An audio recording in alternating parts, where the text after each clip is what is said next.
Ian lived in a small room on the third floor of an old building in the city. The room was narrow, with one window that looked out toward the street. Most of his days were quiet. He studied, cooked simple food, and sometimes read books he borrowed from the public library. Life moved at a slow pace. He did not expect anything unusual to ever happen inside those four walls. But that night, the rain changed everything. The rain came heavy, knocking against the window like small stones. The air smelled of wet dust and smoke from the nearby shops. Ian had just finished a bowl of rice and sat near the desk to read. His lamp gave a warm yellow glow, and outside the street lights flickered because of the storm. He thought it would be another ordinary night. Then he heard a soft sound, like someone touching the glass. He looked up. The window was closed, yet the sound came again. Tap, tap, slow and careful. Ian stood and walked closer. He saw a shape outside in the dark, pressed against the glass. His first thought was that someone from the building might have climbed the fire escape and needed help. But when lightning flashed across the sky, he saw her clearly. A girl, pale and thin, with eyes that reflected light like water. Her hair stuck to her face because of the rain, and her lips moved as if she whispered. She lifted her hand and tapped again. Ian froze. She looked almost human, but something in her face felt different, as if she carried another world inside her. Before Ian could decide, the latch on the window clicked. He had never unlocked it, yet the girl slid it open with strange ease. Cold air rushed in, and the girl stepped inside. Water dripped from her clothes onto the floor. She looked around the room, then at him. Her voice was soft, a little broken, but clear enough. "Can I sleep beside you tonight, human?" Ian felt his chest tighten. The words sounded simple, but the way she said them carried both fear and hope. He did not know how to answer. He could not throw her out into the storm, yet he did not understand who she was. "You should sit first," he said slowly. He pointed at the bed, then at the blanket. "You are wet. You need to be warm." The girl nodded once, like she understood. She moved to the bed and sat down. She touched the blanket with her fingers as if she had never felt cloth before. Then she wrapped it around her shoulders. The lamplight showed her eyes more clearly now. They were not brown or black, but a shade of silver mixed with faint blue. When she blinked, a soft hum escaped her throat, like the echo of a song. Ian pulled a chair and sat across from her. He tried to think. She spoke his language, but with a strange tone, as if she had learned only a few words. He wanted to ask many questions, yet he feared to scare her. "Are you hurt?" he asked at last. The girl tilted her head, then shook it. "Not hurt. Tired." She pressed her palm to her chest. "Nia. Name." So she had a name. Nia. Simple and gentle. Ian gave a small nod. "I am Ian." For a moment they sat in silence. The rain still pounded outside. Nia looked around the room with curious eyes. She touched the lamp, then pulled back her hand quickly when the heat surprised her. She leaned forward, pointing at the book on the desk. Ian picked it up and showed her the cover. She traced the letters with her finger, though she did not seem to read them. Then Nia reached into the pocket of her wet clothing and pulled out something small. It looked like a stone at first, smooth and round. But when she placed it on her palm, it began to glow with soft white light. The glow grew brighter, and at the same moment Ian's phone, lying on the desk, went dark. The screen would not turn on no matter how many times he pressed the button. Ian stared at the glowing object. Nia watched him carefully, as if she wanted to see whether he would be afraid. "What is that?" he whispered. Nia only shook her head. "Safe," she said.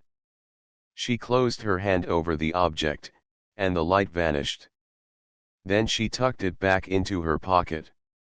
Ian sat still for a long moment. His thoughts raced. This girl was not normal. She came from somewhere else. Maybe not even from this planet. His chest filled with questions. Why had she come to his room? Why had she chosen him? What did she run from? Before he could ask, the sound of the radio on his shelf caught his ear. It had turned on by itself, though he had left it off. The voice of the announcer spoke through static. "Reports continue across the city tonight of strange lights in the sky. Witnesses say objects moved in silence above the storm clouds. Authorities advise calm and ask citizens to report any unusual persons or activities." The words made Ian's skin prickle. He looked at Nia. She looked back with wide eyes. She understood enough to know the report was about her. He stood and turned off the radio quickly. "You cannot go outside now," he said. "It is not safe." Nia nodded once. She lay down on the bed, pulling the blanket close. She closed her eyes, but her lips moved as if she whispered a tune from far away. The hum filled the room, soft and strange, but calming. Ian sat back on the chair and watched her. His mind told him this was dangerous. If anyone found her here, questions would follow. But another part of him, deeper inside, told him he could not abandon her. She was lost, and she trusted him. He reached to the desk and pulled out another blanket, placing it at the foot of the bed in case she needed more warmth. Then he moved to the window and locked it again. Outside, the storm still roared. Lightning flashed, and for an instant Ian thought he saw a dark shape in the sky, sharp and mechanical. It vanished as quickly as it appeared. The night grew deeper. Hours passed. Ian leaned back in his chair, fighting sleep. He wondered if he should hide her better in the morning. The building had many curious neighbors. If anyone saw her, word could spread fast. Just before dawn, a new sound reached his ears. Not the storm, not the rain, but a faint whir. It came from outside, near the street. Ian stood and peered through the curtain. His breath caught. A small drone hovered near the building. It moved with slow care, scanning the windows with a thin red light. The beam touched each glass square, pausing as if searching for something. When it reached Ian's window, it stopped. The red light lingered on the curtain. Ian's heart pounded. He stepped back, careful not to make noise. Behind him, Nia stirred in her sleep, the glow of her hidden object faintly lighting her pocket. The drone stayed for a long moment, then drifted away toward the street. Ian let out the breath he had been holding. He turned to look at Nia. She still slept, peaceful for now. He knew then that his life had changed. By letting her in, he had stepped into something far larger than himself. And though he feared what was coming, he felt a strange sense of purpose. The storm ended. Dawn painted the sky pale gray. The city woke slowly, but inside Ian's room, a secret slept under a blanket. The secret had silver eyes, a hum like a song, and a story that would change the path of one human boy forever. And outside, the machines were already searching. Morning sunlight crept into the small room. The storm was gone, leaving the streets damp and shining. Ian woke with stiff shoulders because he had slept sitting in the chair. He rubbed his eyes and looked at the bed. Nia was still there. She lay curled under the blanket, her silver eyes closed, her face calm now instead of tense. The soft hum from her throat was steady, like the sound of wind across glass. For a moment, Ian almost convinced himself it had been a dream. But when she stirred and opened her eyes, the memory of the night before returned with full weight. "Good morning," Ian said quietly. He was unsure if she understood such words. Nia blinked, then gave a small nod. "Morning," she repeated. Her voice was clearer than last night, as if her rest had made her stronger. Ian offered her a cup of water. She took it, holding it carefully in both hands, and drank slowly. Her fingers trembled, not with weakness but with curiosity, as if even the act of holding a cup was new. "You must be hungry," Ian said. He went to the small stove and cooked bread with egg. The smell filled the room. Nia watched with wide eyes. When he gave her a plate, she studied it first, then took a bite. Her face brightened with surprise. "Warm," she whispered. Then she smiled for the first time. It was not a full smile, but a small lift of her lips, enough to make Ian feel lighter. They ate in silence, but it was not uncomfortable. After finishing, Nia placed the plate down and touched her chest. "Nia," she said again, as if reminding him. "Yes, Nia," Ian replied. "And I am Ian." He pointed to himself. She repeated his name softly. To help her learn, Ian picked objects around the room. He held up the lamp. Lamp. Then the chair. Chair. Then his book. Book. Nia copied each word, sometimes clumsy but always willing. Then she pointed at him. "Human," she said firmly.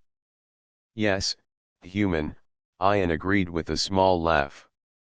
She touched her own chest. "Nia. Not human." Ian nodded. The truth was clear. She was something else, but she trusted him enough to share that. Later in the day, Ian heard voices outside. The neighbors were awake and busy. One voice belonged to Maya, a woman who lived with her little brother on the floor below. She often brought food to share. Now she called from the hallway. "Ian, are you home? I made too much porridge." Ian felt his chest tighten. He whispered to Nia, "Stay quiet." Then he opened the door a little. Maya stood holding a bowl covered with cloth. She had kind eyes and always worried about him. She tried to step inside, but Ian blocked the way. "Thank you," he said quickly. "I will return the bowl later." Maya looked at him with slight suspicion. "You look tired. Are you all right?" "Yes, only studying late." She hesitated but did not press further. She left the bowl and went back downstairs. Ian closed the door and leaned against it, relieved. Nia peeked from the bed, curious. Ian shook his head. "We must be careful. People will ask questions if they see you." Nia seemed to understand. She covered herself again with the blanket. The day passed slowly. Ian tried to read, but his eyes kept going to Nia. She touched everything around the room with wonder. She pressed her hand against the wall, then against the desk. Once she placed her finger on a cracked toy soldier that Ian had kept since childhood. The toy had a broken arm. When she touched it, a faint glow spread from her fingertip. The plastic arm repaired itself as if time moved backward. The toy stood whole again. Ian gasped. "How did you do that?" Nia only shrugged. "Fix," she said simply. She tried again with a torn piece of cloth. The cloth knit together, leaving no trace of the tear. It was not magic but something beyond human science. Ian stared in awe. You can heal things. Nia tilted her head. Small. Only small. She seemed tired after doing it twice, as if it took energy. That evening, Maya returned. She stood outside Ian's door again. Strange news today, she said. People talk about lights in the sky. And a man from the city office came asking questions. He said to report unusual persons. Ian forced a calm smile. Rumors always grow in storms. I saw nothing. Maya studied him. Then she nodded. Be careful, Ian. When she left, Nia looked at him with serious eyes. She had understood some of the words. Danger, she whispered. Yes, Ian agreed. Danger. That is why you must stay hidden. Night came again. Nia hummed her strange tune while sitting near the window. Ian listened. The sound was peaceful but also carried a sadness he could not explain. Then she reached into her pocket and pulled out the glowing object again. This time she placed it on the floor between them. It lit the room with soft light, brighter than the lamp but gentle on the eyes. Nia touched the object, and suddenly an image appeared in the air above it. It was a map of stars. Ian recognized none of them. The stars shifted until they formed a spiral shape, then focused on one point far away. Home, Nia said. Her voice was heavy with longing. Ian stared. Your home is far. Very far. Nia nodded. Her eyes shone with light from the map. She whispered more words in her language, too quick for him to follow, but her face told him enough. She was lost, and she wanted to return. The map faded as the object grew dim. Nia tucked it back into her pocket, then lay down on the bed. Her eyes closed, but a single tear slipped across her cheek. Ian sat for a long time, thinking. He was only a student, with no money, no power. How could he protect her? Yet she had chosen his room, his bed, his kindness. That must mean something. He whispered, though she was asleep, I will not let them take you. Outside, the city was not quiet.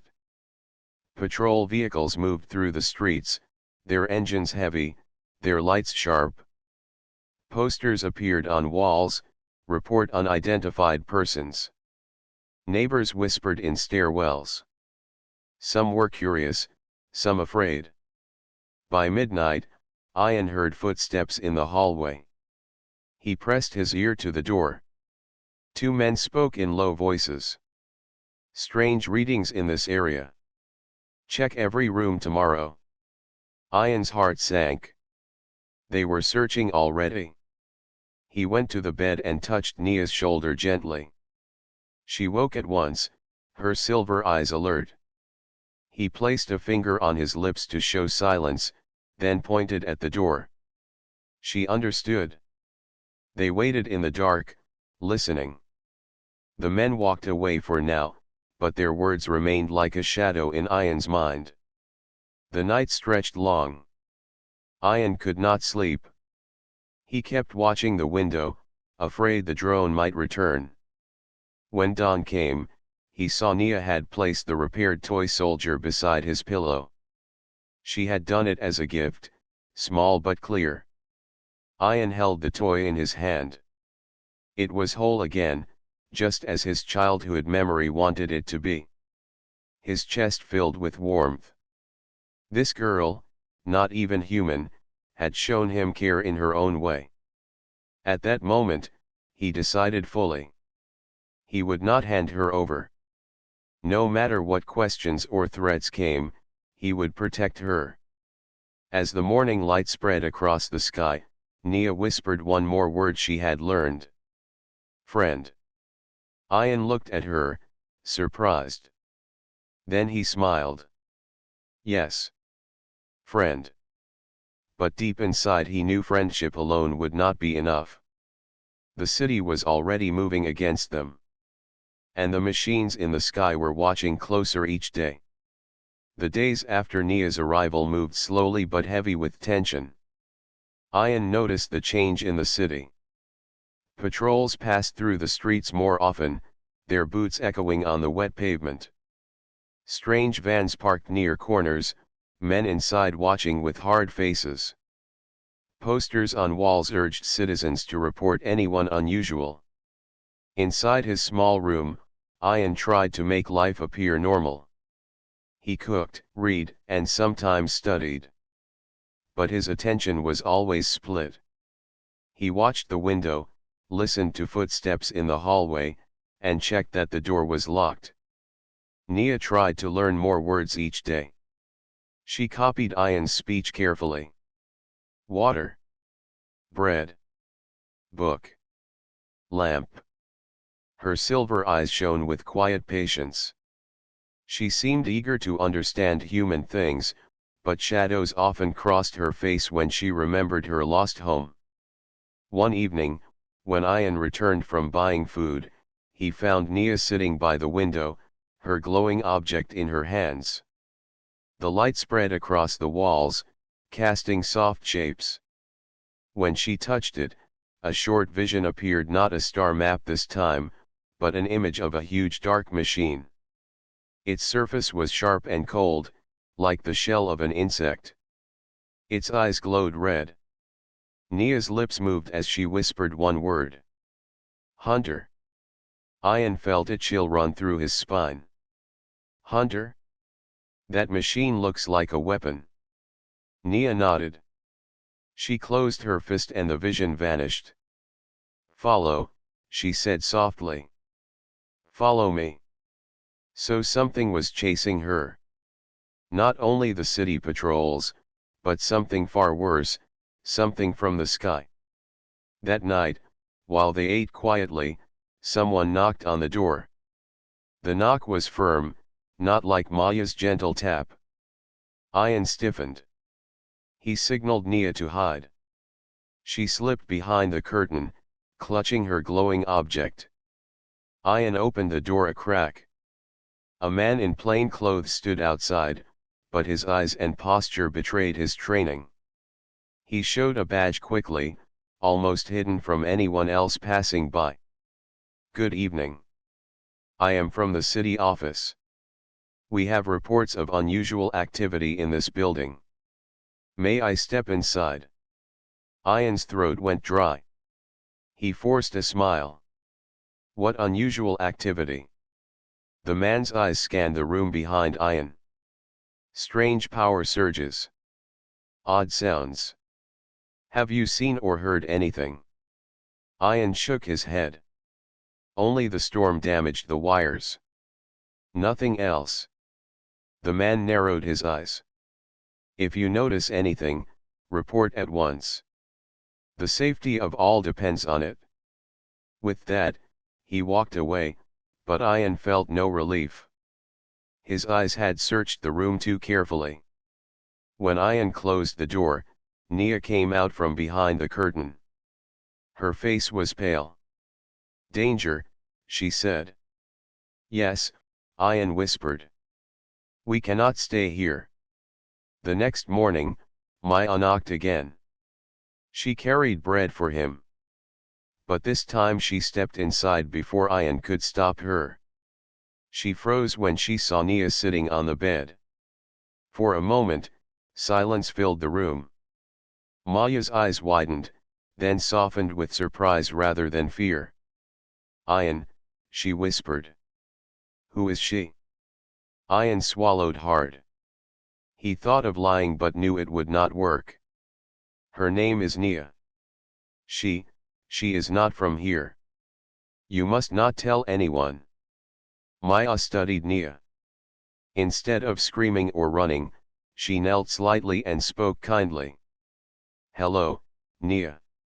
Nia tilted her head. She hesitated, then said softly, hello. Maya looked back at Ian. People are talking. More agents are asking questions. They will come back soon. You cannot keep her here. I know, Ian said. But where can I take her? Maya thought for a long moment. Rahim, the old mechanic near the market. His workshop is locked most nights. He trusts me. We can hide her there for a while. Hope flickered in Ian's chest. Will you help us? Maya nodded firmly. Yes. But we must move carefully. That night, the three of them prepared. Ian packed simple food and water. Nia wore a long coat and pulled the hood low to hide her silver eyes. Maya checked the streets from the stairwell. When the road was quiet, they left the building. Rain had returned, lighter this time, but the wet ground shone with reflections of lamps. The air smelled of smoke and fried food from street vendors. They walked fast but tried not to look suspicious. Halfway through the market, Ian noticed two men with earpieces scanning the crowd. Their eyes were sharp, their steps heavy. One of them held a small device that gave short beeps. Nia's hand trembled in Ian's grip. The beeps grew louder as they passed. Ian's heart raced. Thinking quickly, he pulled Nia toward a broken bus parked at the roadside. He ducked behind it and pushed open the old door. Inside, the seats were torn and dust filled the air. They crouched there while the agents walked past. The beeping slowed, then faded as they turned another street. Nia looked at Ian, her eyes wide with both fear and trust. She whispered, "Safe." "Not safe yet," Ian said. "We must keep moving." They reached Rahim's workshop at last. The old man was already waiting at the gate. His beard was gray, his hands rough from years of fixing machines. He looked at Nia once, then at Ian. "I will not ask too many questions," Rahim said. "But I can see this girl is not ordinary. If the agents are chasing her, you will need better than luck to keep her safe." "We need time," Ian said. "Just a place for her to rest." Rahim nodded and unlocked the workshop. Inside, the air smelled of oil and iron. Tools hung on the walls, and a large engine sat half-built in the corner. Nia looked around with wide eyes, touching the tools gently as if they were treasures. Maya whispered to Ian, "She trusts you." "I have never seen her look at anyone like that." Ian nodded, though inside he felt the weight of responsibility. Nia had no one else. That night, Nia sat on the floor of the workshop, her glowing object in her hands. She touched it, and once more an image appeared: the dark machine, the hunter. This time it was closer, clearer, its red eyes scanning. Words appeared in the air, symbols that shifted into human letters. Ian and Maya read them together: home node compromised. Hostile vector en route. Ian felt the blood drain from his face. That means it is coming here. The hunter is already near. Nia nodded, her silver eyes shining with fear. She placed her hand on Ian's arm and whispered, "Help." Ian met her gaze. He had never been brave before. He had lived a quiet, simple life. But now courage rose in him, not because he wanted glory, but because someone needed him. "I will help," he said firmly. "We all will." Maya placed her hand on Nia's other arm. "You are not alone." Rahim, standing nearby, sighed deeply but nodded. "Then we prepare. If a machine is coming, we must use every trick we know.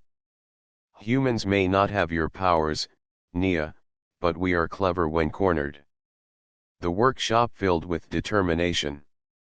Outside, the city lights flickered.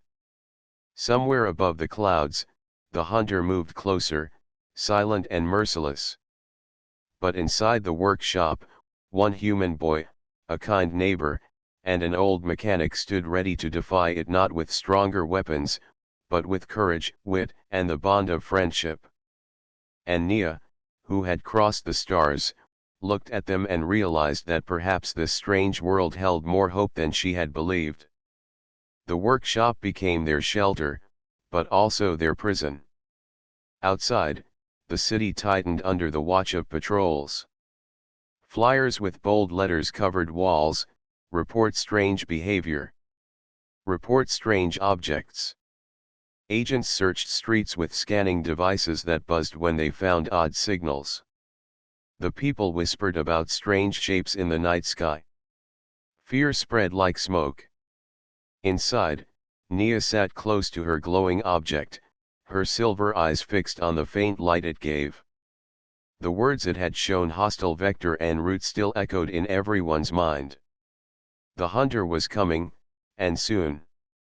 Rahim, the old mechanic, leaned on his workbench, rubbing his chin. We cannot fight a thing like that with weapons. It would crush us. Maya nodded. Then what can we do? We cannot run far. The city is full of patrols. And if the hunter is coming from the sky, there is nowhere to hide. Ian looked at Nia. She seemed smaller than ever, yet when he met her gaze, he saw strength hidden inside. There must be a way, he said. Nia, can your object help us? Nia touched it gently, and the light grew. Strange symbols appeared in the air, shifting shapes like flowing water. Slowly they formed into words Ian could read: short masking pulse available. Limited range.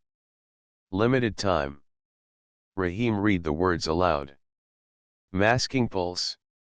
What does that mean? Nia struggled to explain. She placed her hands around the glowing object like a shield, then spread them wide. Hide, she said at last. Hide for short time. Small place only. So it can hide us from scans, Ian said. But not forever. Nia nodded. Need, stable. She tapped the table, as if saying it needed something strong to release. Long charge. Dangerous. Rahim sighed. If it needs stability, I can build a transmitter. Old radio parts, metal frames, wires. But it will draw attention while it charges. Maya frowned. So while it is charging, the patrols may notice. Yes, Rahim said. We must keep them distracted. Ian thought for a moment. Then we need a plan. Humans are not stronger, but we are unpredictable. If we cannot fight the hunter, we can trick it. Rahim raised an eyebrow. What kind of trick? Noise. Light. Crowds. Confusion, Ian said. Machines follow patterns. They read signals. But they do not understand chaos. If we create enough noise, it will struggle to see what is real. Maya's eyes lit with understanding. The market. We can use the market. That evening, they sat around the workbench and built their plan. Ian spread paper and drew rough sketches. The transmitter, Rahim would build it from old radios, broken fans, and scrap metal. It would connect to Nia's object, charge it, then release the masking pulse. This would create a hidden bubble around them for a short time. The distraction: while the transmitter charged, Maya would gather neighbors. They would light fires in barrels, bang pots, sing, and throw bright cloths across the market. The noise and colors would confuse both agents and machines. The final step: once the pulse fired, Nia would use it to shield herself long enough for the hunter to lose her signal. If they survived that moment, the hunter might move on, blind to her presence. Rahim looked at the sketch and grunted. This is risky. If the agents realize we are tricking them, they will arrest us. If the hunter arrives before we are ready, it will destroy everything. Ayan met his eyes. We cannot wait for a safer plan. This is the only chance. Nia touched Ayan's arm. Her voice was soft but sure. Trust. Rahim sighed again, but a small smile formed under his beard. Then let us build. For the next 2 days, the workshop became a hive of work. Rahim pulled apart old radios and stitched wires together. Sparks flew as he soldered pieces, his hands steady despite his age. Maya ran through the market, whispering to trusted neighbors.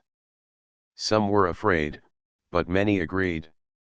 They had lived under fear for weeks, and now they wanted to fight back, even if only with pots and songs. Ayan stayed with Nia. He taught her more words, and she repeated them with care. She learned friend, safe, hope, and even brave.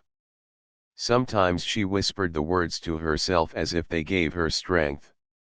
At night, Ayan sat awake while Nia slept. He thought of how his life had changed. A week ago, he was only a student with books and quiet evenings. Now he was part of a secret war, protecting someone from another world.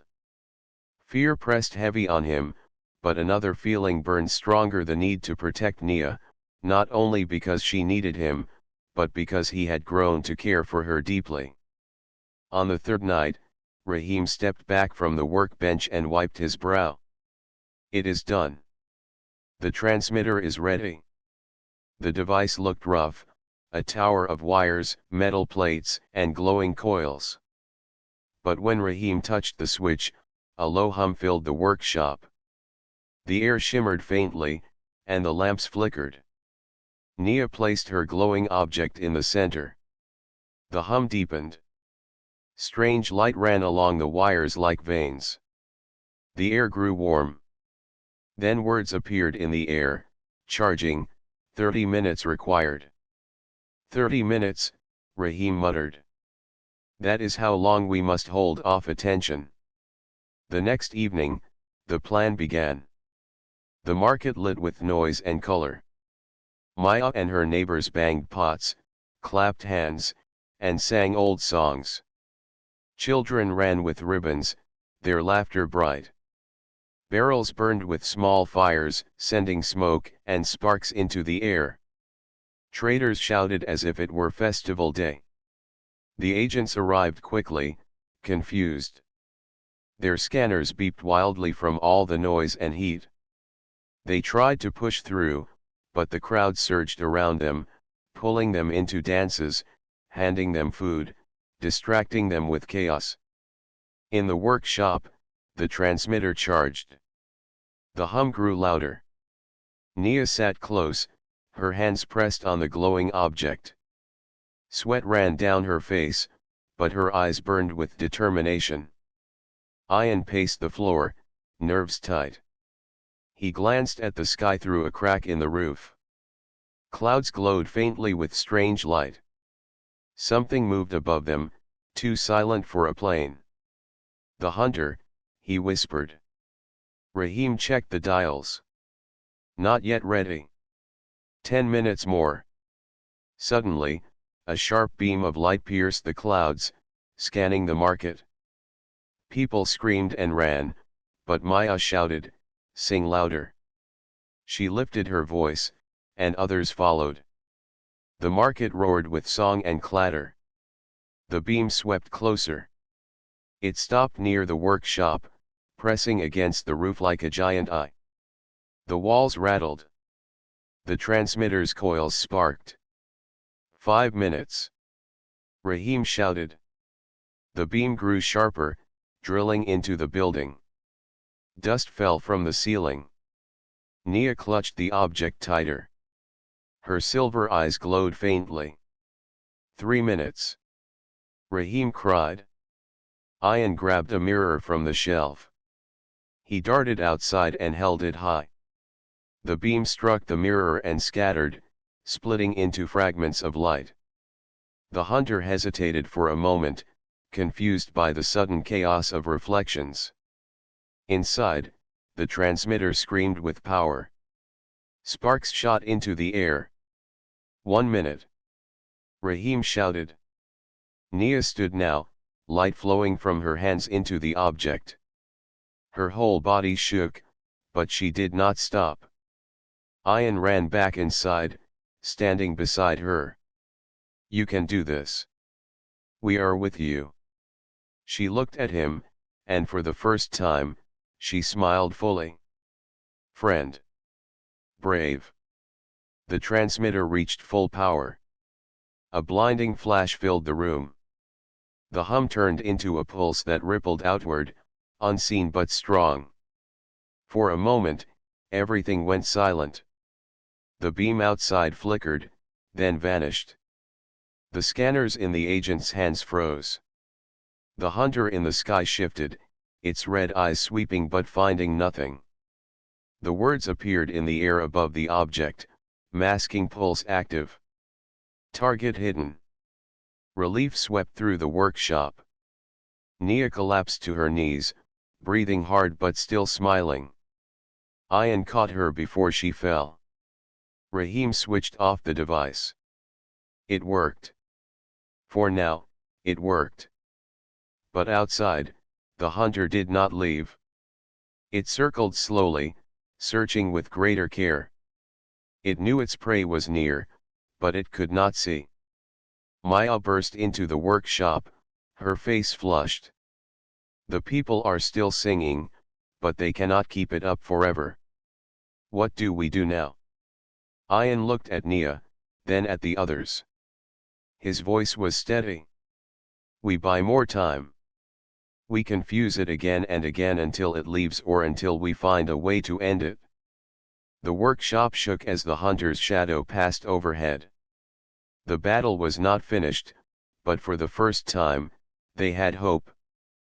Humans had no weapons like the hunter, but they had something else: unity, noise, and the will to protect one lost girl. And that, Ian believed, could be stronger than any machine. The pulse gave them hope, but it also brought fear. Outside, the hunter circled like a shadow that would never leave. The sky glowed with its searching lights, red beams sweeping across the city. The market had gone quiet at last. The songs had ended, and the people hid in silence. Only the sound of the hunter's hum filled the night. Inside the workshop, Nia lay on a blanket. Her silver eyes glowed faintly as she rested. Ian sat beside her, his hand near hers though he did not touch. He could see the strain in her face. She had poured all her strength into the object. Rahim paced the floor, his tools clinking in his belt. The pulse bought us time. But the hunter is not leaving. It is waiting. It knows something is here. We cannot hide forever. Maya stood near the window, watching the red light outside. Then we need to end it. If it stays, the whole city will suffer. It will search every home until it finds Nia. The people will be punished. We cannot let that happen. Ian looked up. But how can we end it? We have no weapons strong enough. Rahim rubbed his beard. Machines like the hunter are not alive. They follow patterns. They obey rules. If we break those rules, maybe we can defeat it. Nia stirred and whispered, her voice weak but clear.